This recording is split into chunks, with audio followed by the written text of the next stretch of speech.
Narito na ang mga balitang dapat ninyong tutukan. Mula sa mga tagumpay at mabubuting balita hanggang sa mga kwentong nagbibigay inspirasyon. Ito ang inyong Good News Update. Unang balita.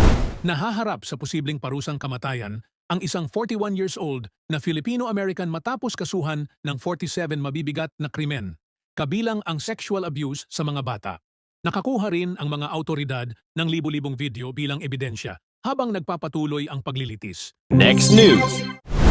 Nakararanas ang Japan ng matinding heatwave na umaabot sa mahigit 42 Celsius sa ilang lungsod. Dahil dito, nagbabala ang mga autoridad laban sa heat stroke at hinikayat ang publiko na manatiling hydrated at iwasan ang matagal na pagbibilad sa araw. Third news. Inaresto sa Hyogo Prefecture ang isang 54 years old na lalaki matapos umanong paulit-ulit na hampasin ng metal bat ang kanyang 81 years old na kapitbahay hanggang sa mamatay. Pinaniniwala ang may matagal ng alitan ng dalawa habang nagpapatuloy ang investigasyon. Yan ang ating mga balita ngayon. Commercial muna! Mga problema at suliranin sa buhay ay hindi nawawala. Tanging kailangan ibay ng puso upang ikaw ay di maging kawawa. Mag-usap tayo at gagaan mga problema nyo.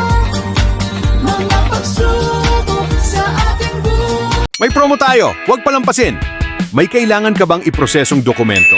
Mas pinadali at mas pinaabot kaya na ang pagkuha at pagproseso ng inyong mahahalagang papeles. Available ang aming apostille services, marriage certificate, Senomar, birth certificate at translation services para sa inyong iba't ibang pangangailangan, para sa trabaho, pag-aaral, pagbiyahe o pagpunta sa abroad. Mabilis at maasahang serbisyo. Maayos at hassle-free na pagproseso. Abot kayang promo rates. Shipping fee is not included. Kumpletong dokumento, isang mensahe lang.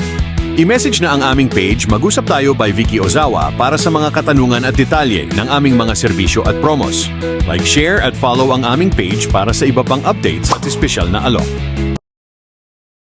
Looking for a delicious homemade snack?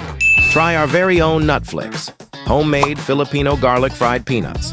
Crispy, flavorful, and perfect for your everyday cravings while watching movies, studying, or relaxing at home. Made with quality ingredients and available for only 1,000 yen. Follow our page, Mag-usap Tayo by Vicky Ozawa. Don't forget to follow, like, and share our page. Message us now to order your homemade Nutflix. Shipping fee is not included.